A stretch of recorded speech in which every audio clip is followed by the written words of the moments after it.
Real quick, before we start this podcast episode, I just want to say thank you for tuning into the Marc podcast. I know you've got a million things that you could be doing right now, and the fact that you're taking time out of your day to watch this podcast episode truly means the world to me, and I just want to say thank you for that. If you'd like to continue to support the podcast, right below this video, if you could hit the subscribe button, and then, hey, if you got some more time and you want to hit the download button, the comment button, the like button, the share button, any of those buttons, it's greatly, greatly appreciated. It helps for other people to find out about the podcast, and it helps for you to be notified about future episodes. So if you guys could take a quick second, hit the subscribe button, I would really appreciate that. Outside of that, this episode and every other episode is brought to you guys by Umber Coffee. As some of you guys know, I co-founded Umber Coffee, and we have the greatest farmers in Guatemala and Honduras and the greatest roaster in Grand Rapids, Michigan, all to bring you guys the greatest cup of coffee possible. So if you'd like to try it out, go to our website, use the coupon code MARC30, and you're going to get 30% off your coffee. Now on to the episode. Thank you guys again for tuning in. Welcome to the Marc podcast.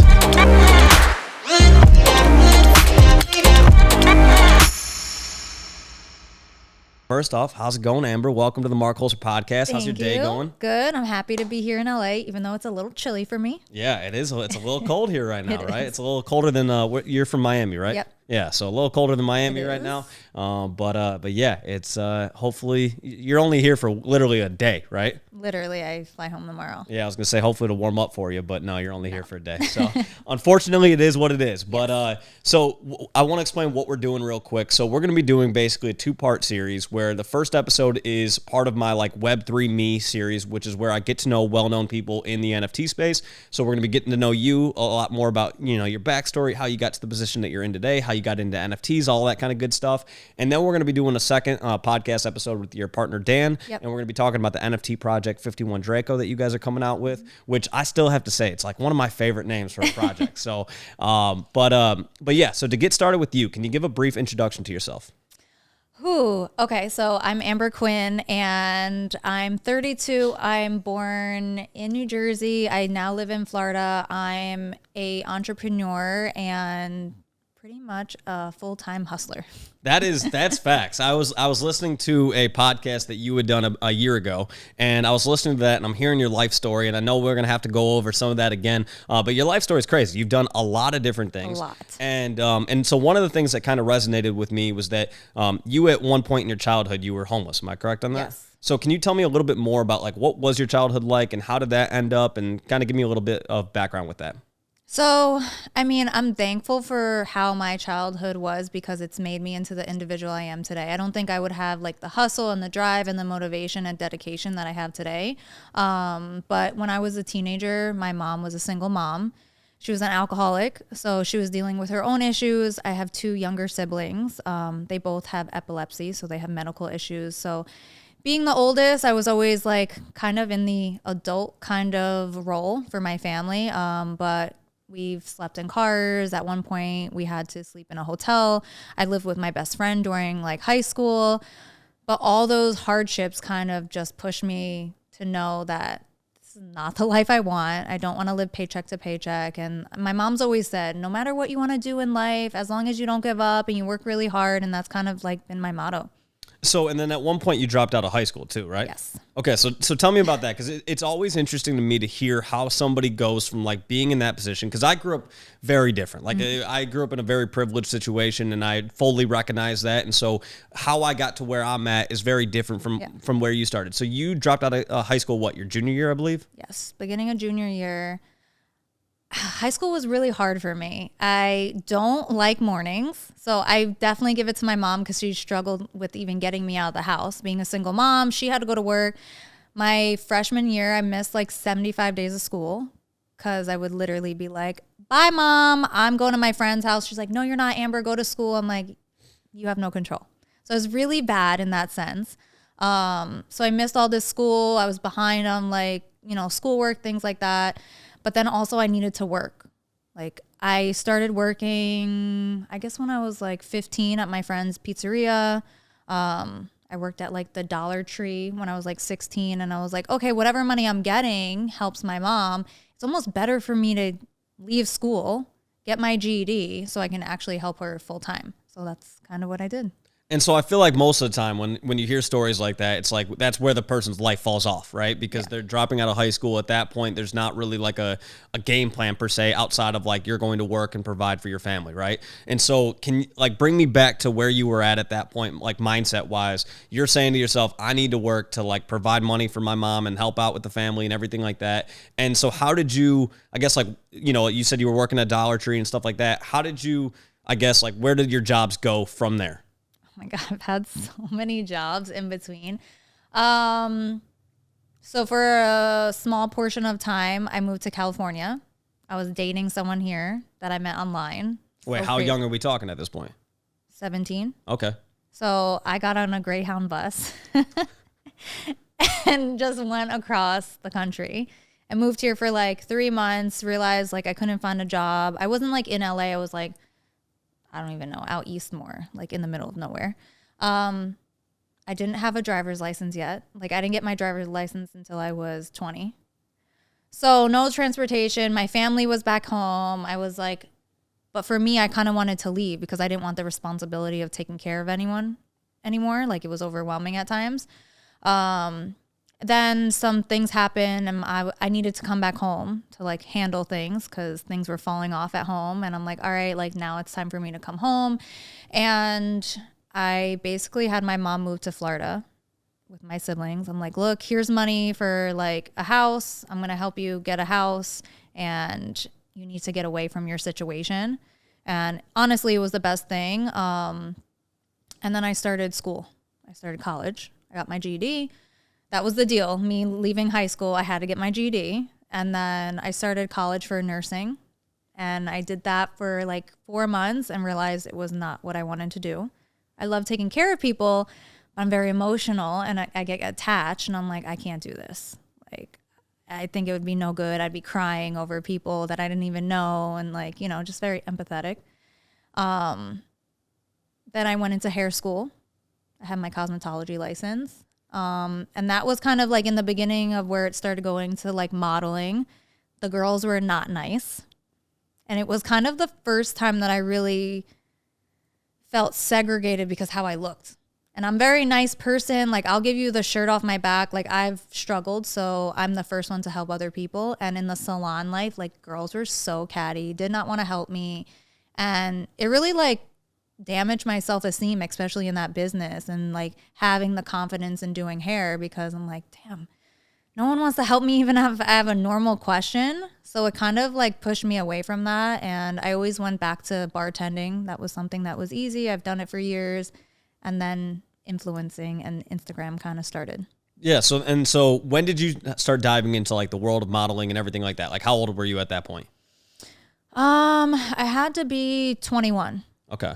So can I say what your age is currently? Yeah. Okay, so you're 32 currently, about to turn 33. Mm-hmm. So we got a 12-year gap we got to fill in here. So okay, so you start modeling in South Florida basically at that point. And so tell me what was that like? I guess like were you making money at the time and kind of did you have a plan with it or just kind of how a lot of people start, which is like somebody asks you to do a photo shoot and you're like, fuck it, why not? And then just kind of went from there? Pretty much. I got a phone call from a friend. Hey, we're missing a model for these, like, it was like a workshop. So new models or experienced somewhat models with new photographers. They would travel around, thought it was really cool, but they needed a model. I'm like, girl, I'm not a model. She's like, no, you'll be fine. Like, I'm here. I'll help you. Like, there's makeup here. I'm like, all right. So, like, I got in the car. I had to drive to, like, Tampa. I lived in Daytona at the time. So, that's a hike. Yeah. So I'm, like, freaking out. Don't know what to do. Don't know how to pose. Like in the car, I'm like, oh my gosh, I'm going to get to this place. They're going to be like, this girl is trash. But it turned out good. Everyone was nice. And I ended up working with that company for probably like a year and traveling around and doing workshops. Then it's just like little jobs here and there. I was not making money. I was doing everything for free. The workshops here and there, like 1,000 here, 1,000 there. Like it was okay, but not enough to be like a career or a job. Then I'm trying to think because I don't even think that I've been modeling a long time. And then when we like sit down and say it, I'm like, oh shit, I have been.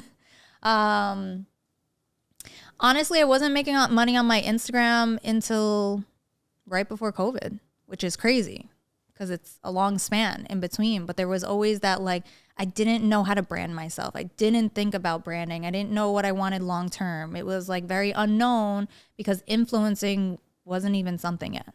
Yeah. So. I mean, the term influencer really didn't become a thing, like super popular, I would say, until like maybe 2019. Yeah. And that's when people have started to kind of grasp what that means and things like that. But it's also in such a broad term because like when you'll hear somebody who has like 10,000 followers be like, I'm an influencer. And I'm like, yes, I mean, technically you influence people, sure. Like technically all of us are influencers, right? Because we all technically influence people. But there's a difference between somebody who's like doing full-time, like, you know, content creation. Yeah, content creation, right? Versus like somebody who is like here and there getting paid $100 and stuff like that, right? Yeah. And so, okay, so then when we get into like 2019, 2020, how large of a following did you have on Instagram at the time?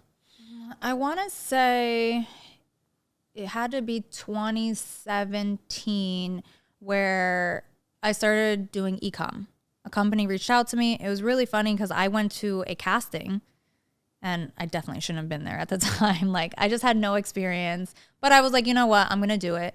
Didn't get the job. They reached out to me a few years later, and I was like, wow, this is awesome. So I started working for them, and then Fashion Nova contacted me, and I flew out to LA. And I had less than 70,000 followers on Instagram. Okay.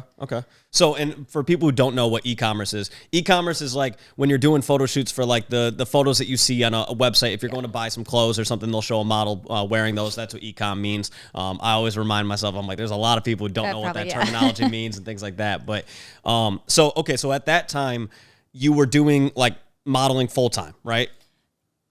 You got into that? It was never consistently full-time enough. Like, I was always bartending in the background. Okay. Like, but then it got to a point where I was taking off more days than bartending, and I'm like, all right, it was scary to make the jump though too. Yeah. Oh yeah. You know, not having that paycheck or knowing that, oh, I'm going to get this much money when I go bartend, like that was scary to me. Yeah. So I started modeling consistently with the company Hot Miami Styles in Miami.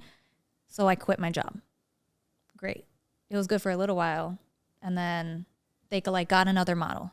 Then I wasn't working. I was like, oh shit, what do I do? So I ended up going, actually I was a assistant for a jeweler, my friend. I was like, oh, I could be an assistant. Like, I know how to manage somebody. I know how to help somebody. Like, so I was doing that. And then I started modeling again, and then I quit.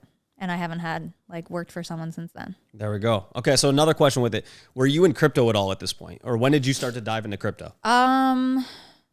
In 2017. Okay. I bought Bitcoin with my ex-boyfriend, Chris. He's like, look, we got to get into this. This is the beginning. This is going to be like our retirement one day. This is like long-term though. Like, we're going to put money in and you're not going to touch it. I was like, whatever. I think we put in 2,500. We break up. I'm like, give me my fucking money. Now I'm like, I kick myself in the butt. I'm like, I should just left it there. I mean, hey, even getting into crypto at all back then, because, you know, the most common answer for a lot of people is they got into it during COVID, right? Yeah. It was something where. Oh my God. Yeah. Like everybody. It wasn't even on my mind in COVID. And I'm like, wow, the prices were so low. Why wasn't I thinking about this? Well, because there were other things going on during COVID. During COVID, we also so for people who don't know, my background is I moved out to LA in whatever it was, 2016, and I started as a photographer, and I was working with a lot of models and basically helping them connect with brands. I was also helping them build up their following on social media, kind of going over like strategy with them. And then in 2020, we saw a huge boom of OnlyFans, right? And everybody and their brother started doing OnlyFans, and it went from like, you know, the downside when people talk about like these brand deals and things like that, they can pay really well, but the thing is, one, they're not usually very consistent. You have to do well with it, right? Like, these brands aren't making money from you, they're not going to keep paying you, right? And so even when you do get a really, really good payday, if you get booked for a shoot and you get paid $2,000 for that shoot, that's great. But if you don't get booked for 3 or 4 more that month, then you're not making a lot of money that month, right? And so that whole world can be very, very inconsistent and can also give you a lot of anxiety as a result, because you don't know when that next paycheck is coming in, and you have, you know, healthcare you got to pay for, and you have your rent you got to pay for, and your, you know, just random expenses, right? Yeah, life is expensive. And so all of a sudden we started to see this huge boom in 2020 of OnlyFans. And so is that when you kind of dove into that world, or when did that come to be? So crazy. I started OnlyFans before the boom, but I had no idea what I should be doing, how to do it the right way. And I was making great money, but it was so draining. Like talking to people, and like it was an energy that I had never really experienced, and how I had to like speak to random people. And I'm like, I don't know if I'm okay with this. I was dating someone. He was very conservative. Like this is not okay. And I was at a point where I'm like, oh, I'm in a committed relationship. You know what? I don't want to be taking these sexy photos. You know, maybe this is time for me to step away from it. So at that point, that was my main source of income. And I guess it was 2018 into 2019. COVID happens. It was like basically COVID happened. I just ended my OnlyFans. I was like, so I'm not modeling because nothing's happening right now, and no OnlyFans. And I was like, oh shit, what do I do? So I started in network marketing, and then that was really good. It allowed me to help people. I was basically showcasing a product I was already using. But then I really dove deep into building my Instagram and getting brands. So during that time, I hired a manager, and she got me a bunch of brand deals. There we go. And so that was getting into like 2020. That's like 2020 to 2021. Okay. Mm-hmm. And then I guess like where have things gone since then? Like, so did you ever end up getting back into OnlyFans, and like what was your rationale if so? And then like are you still doing the MLM stuff, or give me the background on all of that? Yeah. So, I was far away from OnlyFans for a while, and I was very happy with just doing like my brand deals on my page. But then, there's a disconnect of like how I can talk to my fans. I can't go through the messages on my Instagram. There's so many of them. It's just not enough time. I don't know who's who. It's just not personable. And I want to be able to connect with my fan base, because my fan base helps me with my brands. Like it's all a connection, right? So when making the decision to go back on OnlyFans, like I had strict rules for myself. And I said, okay, these are the things I'm willing to do. This is what I don't want to do. I almost kicked myself in the butt because I was like, wow, I stopped it while COVID was happening, when people were making so much money, while people were at home, and I left. But time and place for everything, and everything happens for a reason. But I got on probably like a year and a half ago, and it's been really good. And I'm happy with my boundaries. I'm happy with the fan base there. And it's been really different. It's different than what I started with. I did take a step back with my content and things like that, but pretty much I'm comfortable with what I post now. Yeah. There's no like this is a little too much, or like I'm good with what I post. I'm comfortable if it leaks, this and that. So I needed to be in that space. Yeah, no, and I think that's super important. I think one of the things that people don't think about, and I think when you think about OnlyFans and all of that, the part about like Instagram that people I think forget is that when a girl posts a photo on there, if it's from a photo shoot, that meant there's a photographer, that meant there's usually a makeup artist, sometimes there's a stylist, sometimes there's renting a studio to shoot at. There's all these different expenses. There's getting the clothes that you're shooting in if they're not from a brand deal or something along those lines. Photo shoots can be really, really expensive. And I think that's the part about it, like when we use the term like, oh, I'm an influencer or whatever, like I cringe a little bit, right? Because I'm like, man, I get it. If you don't know everything that goes along with this business, it sounds really stupid. Like I get it.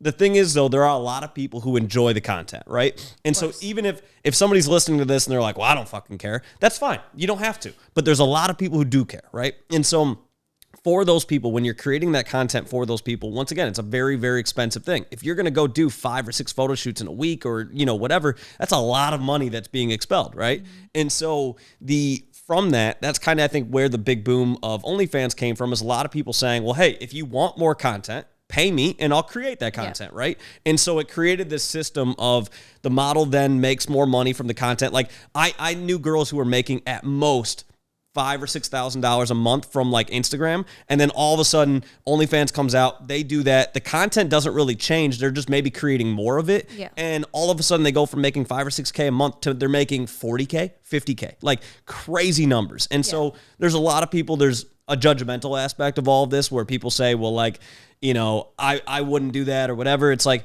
it's hard to say that when you don't have the opportunity, right? Like most men don't have that opportunity. Or even, you know, I've got a lot of backlash with it, you know, even being in like my online businesses because, you know, I motivate and like help other women and, you know, people feel some type of way about OnlyFans, but it's also like, if you don't know what I'm posting, how are you judging me? Because the stuff that I'm posting, girls post on Instagram. Yeah. I'm just getting paid for it. I'm capitalizing on it. You like can't be mad at me for that. But now I'm in a space that I don't care what people say. Yeah. You know, when I was a little younger, it did bother me when people would say things and I'm like, oh my gosh, my feelings are hurt, or maybe I'm like this or like that. And I would like, I've definitely been depressed of like things people said online about me, or, you know, I choose not to like really showcase my family or relationships on my social media because it's no one's business. You know, that's my brand. And I like have to explain that to people sometimes. Like, yeah, it's not like I don't want to post my like sister and my mom and my brother, but I also don't want 600 something thousand people in my family. Yeah. Like you have to find a fine line of like what's something to keep private and then what's for everyone.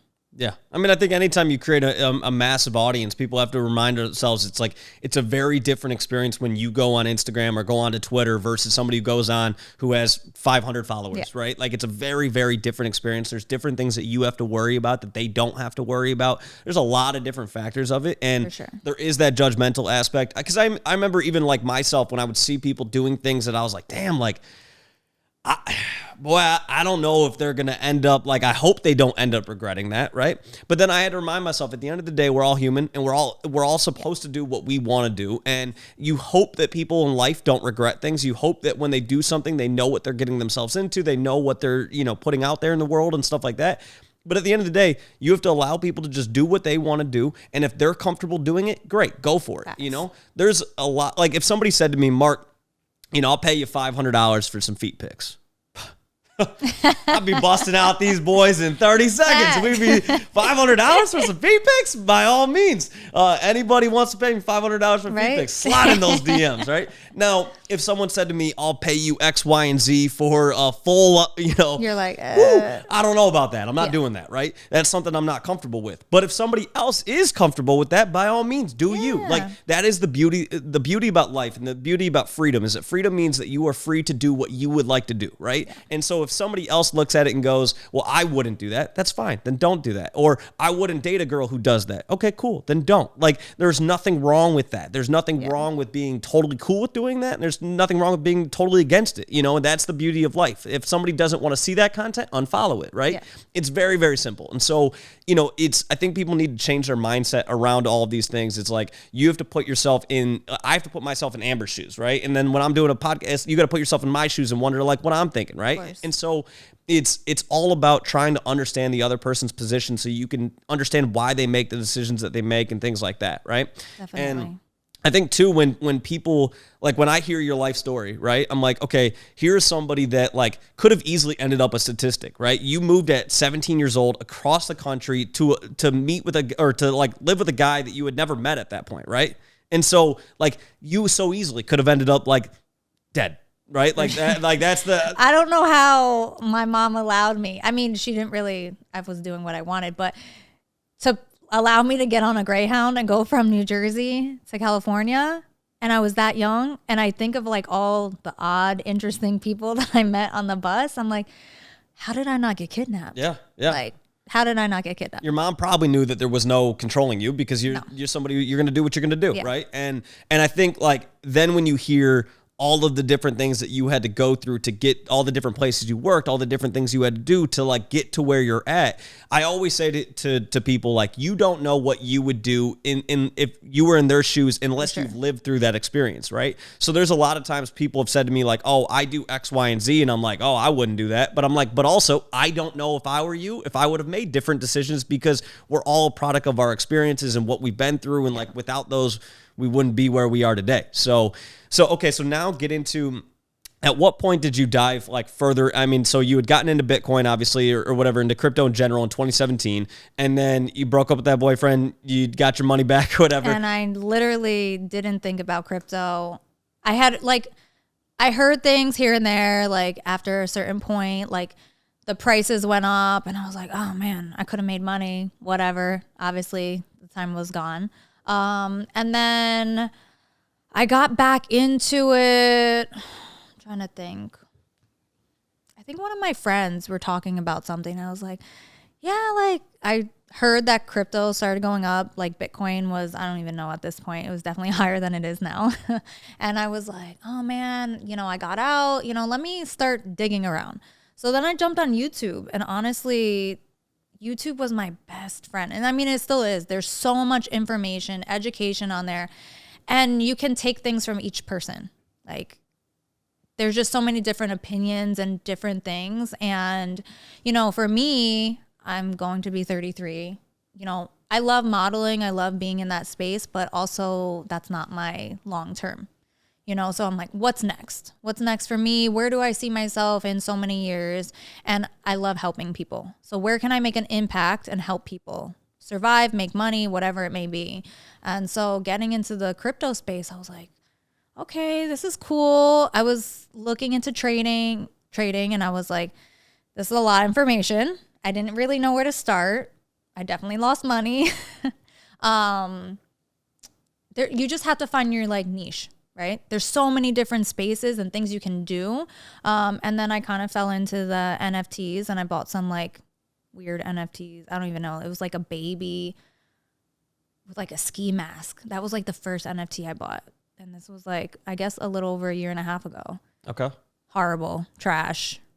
All my NFTs in the beginning were trash. And then I ended up buying an OK Bear.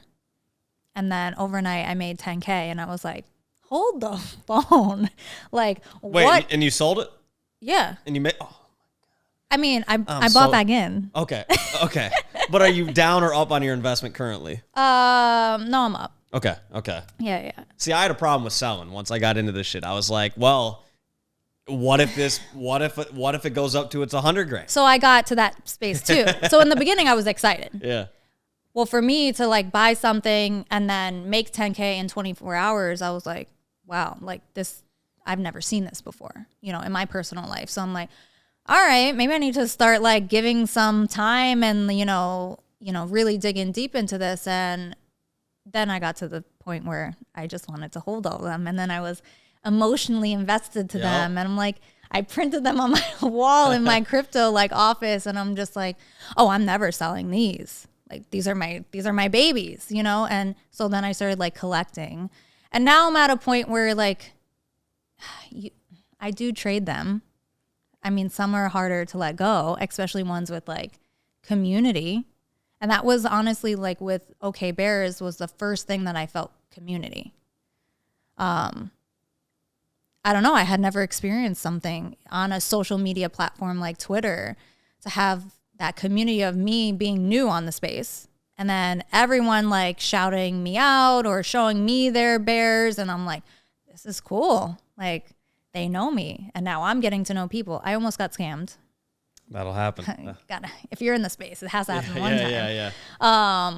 Somebody was like, yeah, I'll send you 2 OK Bears. Just send me your wallet. And it got weird. And I was just like, no. What address do you need? No. So yeah, no, it's one of those things where everybody has to you got to learn really quick. Because when I came into this, I had my first project that I minted was called Pixel Dicks, and so it was literally pixelated penises. I feel like I remember that. Probably not, but it was. I remember the first moment I knew I was fucked was when they posted in Discord. Hey guys, I'm going to be honest, didn't expect these to sell out, and we don't really have a game plan with it, and so just bear with us. The Discords were yeah. Oh man, I was scared to be in them for a while. Yeah, I mean, because at the beginning you were almost hoping that you didn't click the wrong link. Oh my gosh. You were hoping that they didn't just delete the Discord after 2 days. It's a very different space from where we started at, right? And so now we've gotten into, I mean, it's kind of the reason why I had already done the podcast, but when last February, literally tomorrow will be the 1-year anniversary that I first had Frank on the podcast. And when Frank and I first started, I think he had 5,000 followers. He wasn't hugely well known yet. He was well known in D-Gods, but he wasn't well known outside of that. And then the first podcast we did, the floor price of D-Gods was 12 SOL. And it was the first time I'd ever seen a founder of an NFT project like come out and do long format video content, right? And people loved it, and those videos went wild, and like the floor price like 4x'd from there. And then he came on again in April. We went from like 80 to like 130, and kind of the rest is history from there. And it's crazy when you think about all like how much the space has changed, because at that point, once again, like nobody was doing podcasts. Now, if I don't see a founder like doing a podcast, if they don't come on the Marc Culture, but you know, it's like you want that authenticity. You want to get to know them more. You want to find out like, why are you here? Like, what are your intentions? Because I think the majority of us got into it because we were like, well, there's an opportunity to make a bag, right? I mean, the first NFT that my buddies minted the day before I minted Pixel Dicks was Solstead's, and those went from like $400 to like $8,000 in like a week. And I was like, that's insane. Like, I want to make that kind of money, right? And so I was hooked on it. And so I think that's the reason why the majority of us got into it. And then from there, like what the community aspect is something that like actually once you truly experience it, it's crazy, right? Yeah. Like even earlier this week, I ran I put out a tweet on Monday where I said, hey guys, I want to do this where I would raise some money to go help out the homeless in Los Angeles. I want to provide meals for them. And so if you guys would like to donate towards it, that'd be awesome. I expected to maybe raise like $400, right? We end up getting over $2,000. Oh my right? God, that's awesome. Yeah, and so we were able to do some like crazy awesome things. What is today? Thursday? On Tuesday, we went to the dollar store, bought. Oh my God, I thought the lady was going to kill us with how much money we spent at the dollar store.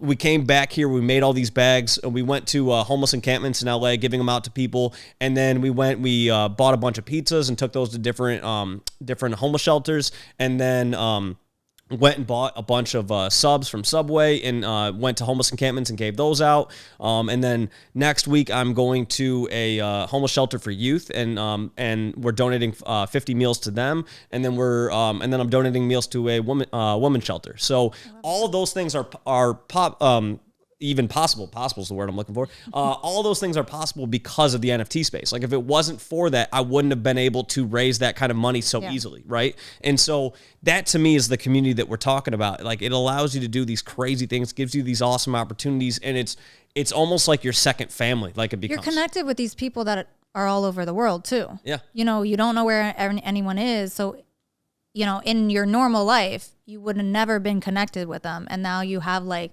a second family. You know, I post something in my Discord and there's like a bunch of people, oh, no, I'll help you. I'll figure out, or I know someone from this. And I'm like, wow, like this is a community. This is a family. Like if I need something or they need something, like we're all here for each other. Yeah. And I think it gives you the opportunity too to show your intelligence, because one of the things that I always got frustrated with, and I'm curious to hear your thoughts on this, is when I was doing photography full time, I would get all these people that would message me. It's obviously a little bit different being the photographer and not the model, but as a photographer, I would get messages all the time from people being like, oh my God, bro, like, you know all these hot chicks, like, that's so fucking dope, like, bro, and like, oh, damn, bro, like, that photo's so fucking hot, that chick is fire, you know, blah, blah.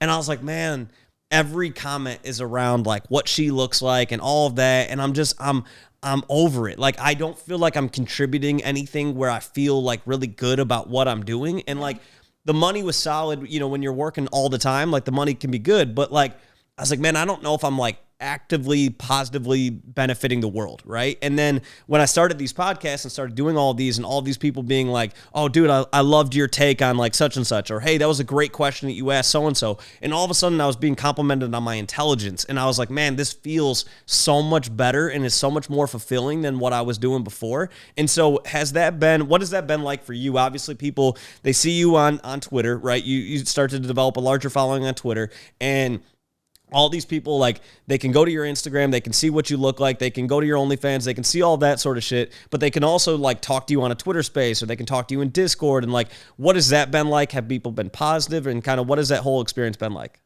It's definitely been a different experience, because the feedback that I would get on Instagram was mainly for how I looked. Nobody wanted to hear if I was in crypto. No one wanted to hear if I was reading a new book. Like, nobody was there for that. You know, that platform was built on pictures and videos on how I looked. So I definitely got to a space where it was frustrating. You know, I'm like, I know I'm so much more than just like these photos, these videos. And I I didn't know what the vehicle to get me to the next page of my life was going to be.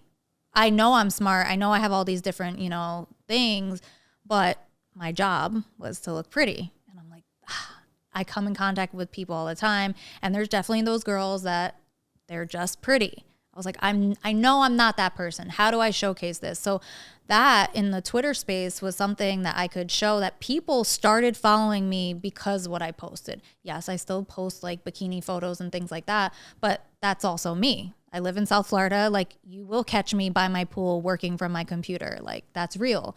But now people were interested in what I had to say. People wanted to see that I started trading or what NFTs I bought. Like, and I made it very clear that I had never been paid for anything on my Twitter. Like, I kept it like that for a reason. Like, everything I bought, I invested in, if it was good or bad. Like, I shared the good, bad, ugly, the whole thing. So it's been really nice to be noticed for other things than just my looks. Yeah, I mean, I think this is a space that rewards people who give a shit, right? Like, at the end of the day, even when I started this podcast, I was like, I need to make sure before I have a guest on that I spend the time reading their white paper, reading their Discord announcements, like really if they have other podcasts that they put out. Like when I had Luca Netz on from Pudgy Penguins, I said to him, I was like, dude, I went and listened to like 6 other interviews that you did because I wanted to know, I can read body language. I could tell when somebody asked him a question that he thought was a good question. I could tell when someone asked him a question, he was like, this question sucked. And I was like, I want to make sure I'm asking him really good questions. And I also want to learn from people who ask good questions, right? And so I want to learn,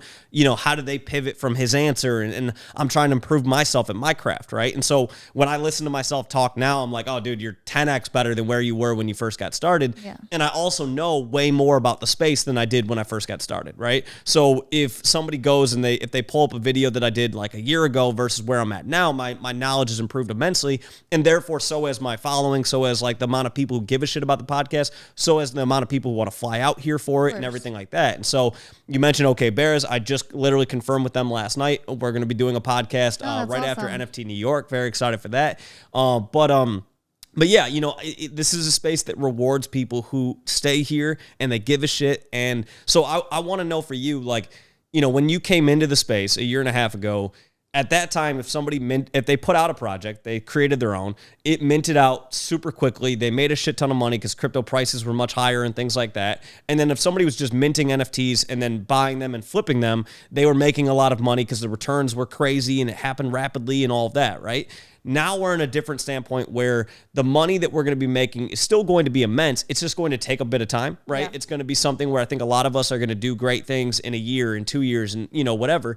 And so the people who are here right now are long-term builders, right? And that's something that excites me about people who give a shit about the space currently, because it's much more difficult to care about it when the number doesn't just fly up automatically. When you're sad that things are low and you're losing money, but you're still here. Yeah, it's a huge thing. So what keeps you here during times like this? Honestly, the community and knowing that like Web3 is going to be something that impacts the world and that is very important. And I know a lot of people are still so iffy on it and don't have a lot of knowledge. And when I'm like, no, everyone knows about this space, right? Everyone knows about crypto and NFT.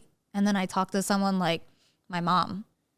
She's like, I don't really know what that is. Or I talk to someone younger and they're like, yeah, no, I'm not in that space. And I'm like, wow, like we are into it still so newly, you know what I mean? And that excites me. Yeah. I'm like, what's the future? Right. What's the future? And I'm happy that I'm here now and I'm going to be like along for the ride and the journey. Yeah. I mean, we talked about this before we started the podcast, but when I first got into photography, I remember I would say to somebody back in like 2015, like, yo, we should do a photo shoot. And they would be like, for what?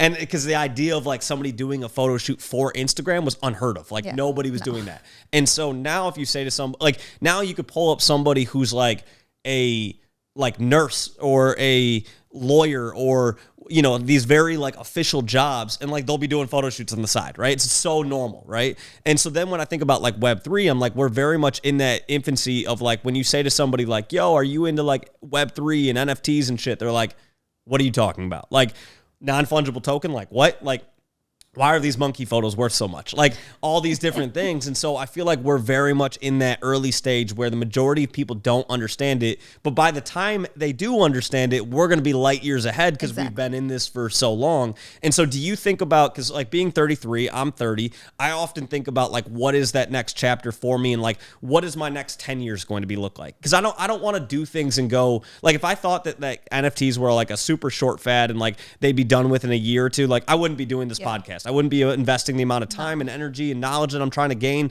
by doing this. I wouldn't do it. I truly believe we're going to be here for the next 10 years, and that's where I look at my next 10 years chapter is going to be in this space. So how do you envision that? Like, how do you envision, like, is this something that you see yourself doing after, like, modeling is done, and, like, where do you see all of that? Definitely. You know, like we were talking about before off camera, you know, modeling is amazing, and I've been in it, you know, probably almost 10 plus years. It doesn't give me that spark anymore. It doesn't excite me. And so I had to find something, what's next, right? And I like being early stages of things. Like I want to see the ups and downs because like I really appreciate the journey because I've lost money, I've made money. Like that excites me because the future is just going to be so awesome. And sky's the limit because there's so many things that like we haven't done in Web3 or there's so much growth that we can take. Like we are still in those like infant stages where like so many people don't know or have an education on it. Yeah. And I think, I mean, I look at that, like the podcast videos, getting somebody to go from like Twitter to YouTube is difficult right now. Like getting those conversions over is hard. And so to me, like, I'm like, okay, so then cool, I got to take the content to them, right? So, okay, let's take that podcast, let's cut it up into 20 clips, put those clips on Twitter, they get retweeted, more people see it, right? Yeah. Then I have somebody like you on the podcast and we're talking about your journey and kind of how you got into NFTs and how you, like what you were doing before this, and somebody goes and if you post about this on your Instagram and somebody goes and they're like, oh shit, like what's Amber up to? And then they watch this and they're like, oh shit, like what is this Web3 stuff? Like what are these NFTs? Let me dive into that, right? That's how we bring people over. Like that is the goal, is to convert people, to get them to see what we're doing, to see that it's fun. You know, I mean, because that, like at the end of the day, we want to have fun. Like I always break down life as like I just want to be happy and I want to do things that fulfill me and make me feel good. And like when you're in these communities, like there's so many times I see somebody who's going through some tough shit and they talk about it on Twitter, and then all of a sudden you see so many people who are reaching out who don't even know the person. I've sent my phone number to people that I've never met in my life, and I'm just like, hey, like I just want to make sure you're good. People genuinely support each other, and they don't care what you look like or what ethnicity you are, or gender or religion. What you have to offer them or anything. Like you are just a human. Actually, there's two people that their stories like really stood out to me, and so Kevin K Money posted this long, you know, feed one day about his story. And I was like, damn, like it touched me. It made him humanized to me. You know what I mean? Like I didn't really know him before. And then also like listening to Luca, you know, his story and his whole thing. And one, he's still so young. Yeah. And it's just like, I love to see people win, but also life happens, right? And we all go through these spaces. And I just feel like Twitter and that kind of space, everyone's kind of raw, and it's a good raw. Like people can be mean, yes, everywhere, obviously, but people do genuinely care. Yeah, and I think that's my favorite aspect about it. Like even, and just getting to know people in this and like learning what their background is and all of that. Like when I heard K Money's story for the first time, and like when he came on my podcast, like I didn't really know him before that day. Like we've become good friends since then, and he actually helped donate towards the what we did the other day. Yeah.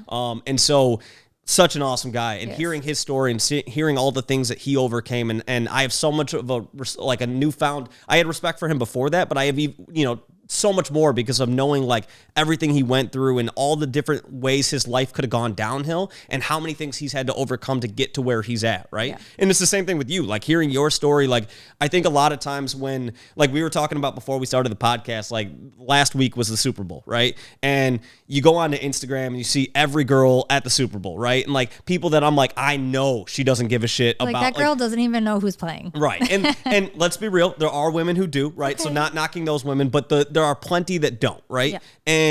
And I remember just being like, damn, like I'm jealous because I know she probably didn't pay for that ticket, right?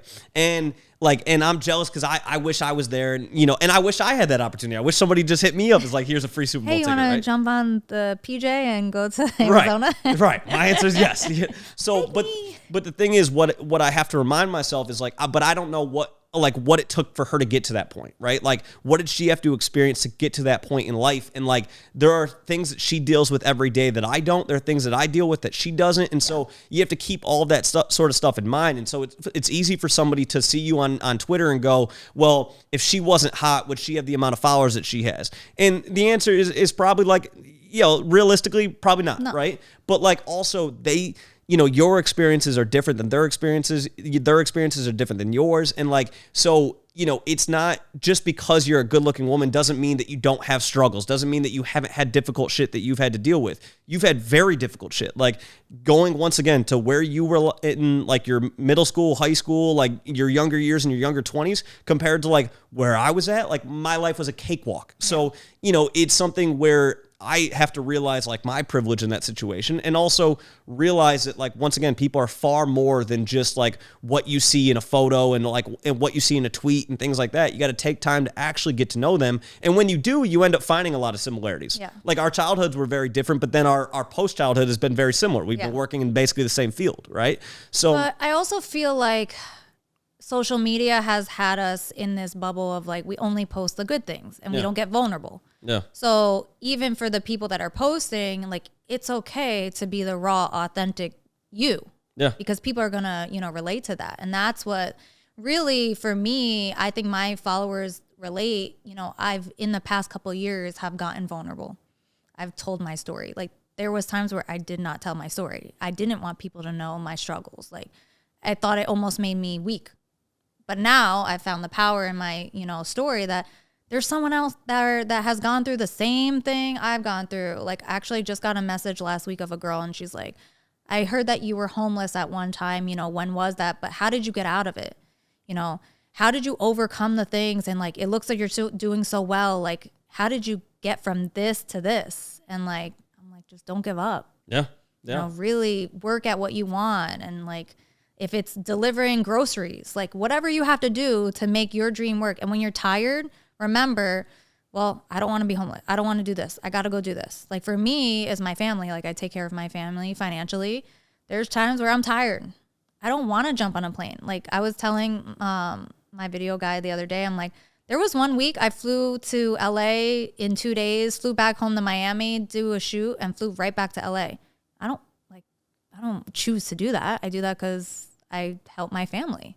You have to make sacrifices. You have to be tired. You have to do whatever it takes, type of thing. Yeah. I mean, and I respect the hell out of that grind, because it is far more difficult than people think it is sometimes. And it's something where, I love that about the space that we're in, that it feels like we can be vulnerable and people will listen, and they'll actually, like, that's the great thing about like these sort of podcasts and stuff like that, is somebody's going to watch this and go, holy shit, like I didn't know any of that about Amber. Right. And so you learn a lot about it, and you learn a lot about that person and what their experiences have been like. And it just helps you to remind yourself, like when you're walking past a random stranger at like the grocery store, and like maybe they cut you in line, and you got to think about, like, you don't know what that person went through that day, right? Like for example, the other day there was a school shooting at Michigan State where I went, and that fucked me up, because I'm watching the news and I'm seeing people that are running on a campus that like I took 4 years I spent 4 years of my life at, and I'm seeing all this stuff, and it's heartbreaking to me. And I've never once had to worry about my safety on that campus, and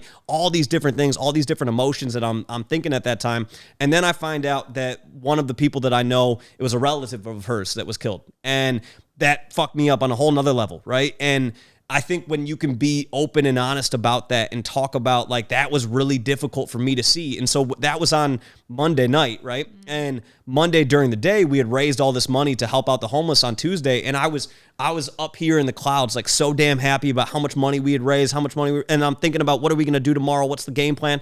And then all of a sudden I get the news alert. There's a school shooting at Michigan State. And I'm like, fuck, like my happiness just went right. Yeah. And I'm like, I have no desire to go and do that tomorrow. I have no desire to like pretend like I'm happy and shit. I'm not. I'm like, this is deeply unsettling for me. And but I needed to be vulnerable about that. And so my buddy John, who I met through Twitter, came over to help me on Tuesday. And right when he got here, I was like, bro, I got to be honest. Like, I don't want to do this right now. Like I'm having a hard day. Like I barely got any sleep last night. Like this whole situation at Michigan State's fucking me up.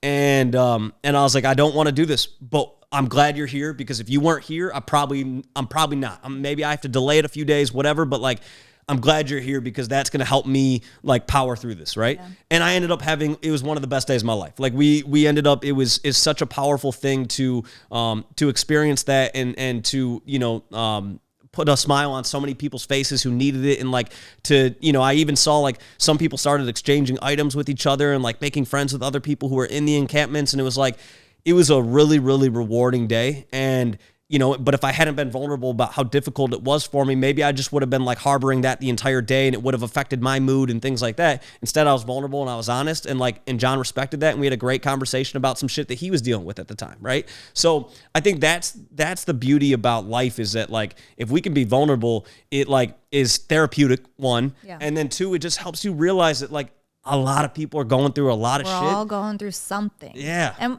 I think it's like the mask that you put on before you leave the house type of thing. Like, if you don't ask people around you, like how you doing? Like, times are rough right now. Like, everyone's going through something. And just, once in a while when I go through Starbucks, like I buy the person behind me something, like just little gesture, like that could make that person's day. Yeah. Just, the stranger bought me. Like, if it's nice, just be kind to people. I think it's so important that we are kind to people, because I think we get wrapped up in things and we're just tunnel vision. We're working, we're busy, you know what I mean? And holding the door for someone or saying like, hope you have a good day. You're a stranger, but it's actually genuine. You know what I mean? Like, those little things can like really help people. And I want to go back to what we said about how posting on like, say, Instagram, where I'm giving it like this information to people that aren't in the space, right? So one of my close friends, she sees me post about, Twitter and NFTs, and she's like, Amber, I don't know about this, but I want to know about it. And it excites me because there's not a lot of women in the space. And I think a lot of women are nervous to get in the space, I guess, because it is mainly men. And they're like, oh, I don't have the knowledge. It's so much. There's, you know what I mean? So for me to be that voice for them saying, there's information here. Like, I'm doing it. You can do it. Like, that really excites me. But for my friend to say, you got to give me more information. I'm like, girl, YouTube, like, is endless with the things that you're going to learn on there, so. Yeah. And then even just, joining a random Twitter space and just, diving in. Oh my gosh, they're great. Yeah. So this has been awesome. What I want to do is I have like two more questions for you. So one, like in a perfect world, like a year from now, like where do you see yourself in this space? Well, in a year from now, like I've been working on a project. So I have a project 51 Draco. So that is like my little baby. So seeing that through and just making sure that I'm making the right plans for that, and that I'm doing right by the crypto space, being in Twitter, like just being that person that's always authentic and, vulnerable, like, and real. Like, that's where I see myself in a year, just contributing, meeting more people, being an impact, educating people, things like that. There we go. And is there anything that you want people to know about you? If someone's watching this, maybe they haven't listened to a ton of your content before, maybe they haven't spent a lot of time seeing your tweets and things like that. Is there anything that you want people to know, or even the people who have spent that time, is there anything you want people to know that you don't feel like they know currently? Just not to judge a book by its cover. And I think that, that's always something that I'm dealing with. Like, do your research, watch other podcasts on me if you're like, have questions. Or, I'm very vocal on Twitter, like, tweet me, ask a question, but don't judge just because I'm pretty that whatever I do or whatever I'm saying is not me. Or for a long time, everyone thought I was the guy. Like, oh, no, you're a dude. I'm like, no, hi, I'm really me. When I first met Kevin, he was like, well, this is reassuring. You're actually a chick. And I'm like, this is me. But, just do your own research and don't judge the book by its cover type of thing. That's facts. So, well, hey, I've appreciated this. I know we're about to run it back shortly here, talking more about 51 Draco. Yes. But for right now, for people, if they aren't following you on social media, where can they find you? Drop your socials. Amber Quinn Official on Instagram, Crypto with Amber on Twitter, and YouTube, Amber Quinn Official. There we go. There we go. So, hey, I appreciate you coming on here. I appreciate you opening up like that. Definitely. And appreciate everybody else tuning in. And catch the next episode coming out probably a day or two after this with 51 Draco talking about your project here. We got your partner Dan coming on shortly here. Yep. So, yeah, we'll run that back shortly. But thank you again. Thank you so much for having me. No problem. Thank you guys for tuning in. Bye. Bye, guys.